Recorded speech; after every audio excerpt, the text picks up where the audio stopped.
डेरा गाजी खान का लियाकत अली दुरानी की रिपोर्ट के मुताबिक 30,000 से जायद की आबादी पर मुश्तमिल सदीकाबाद कॉलोनी यूसी 17 तमाम तर बुनियादी सहूलतों से महरूम है। सुई गैस, ना पीने का मीठा पानी, ना गुजरने का रास्ता, रेलवे की 16 पटरियों के ऊपर से क्रॉस करके जाना पड़ता है। अगर कोई बीमार हो जाए तो वो रास्ते में ही दम तोड़ जाता है। मुंतखब नुमाइंदे बस सेल्फियों तक महदूद, गलियां टूट फूट का शिकार हैं। लोगों को नमाज पर जाते हुए भी दिल में वहम रहता है कि कहीं कपड़े खराब तो नहीं हो गए।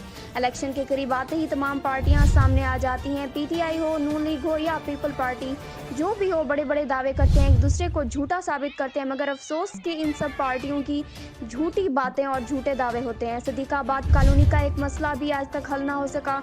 सदीकाबाद कॉलोनी की आवाम ने कमिश्नर डेरा गाजी खान से मुतालबा किया है कि हमारे ये मसले फौरन हल करवाए जाएं। हमें काफ़ी मुश्किलात का सामना करना पड़ता है। मज़ीद अपडेट के लिए देखते रहिए गाजी न्यूज़ HD।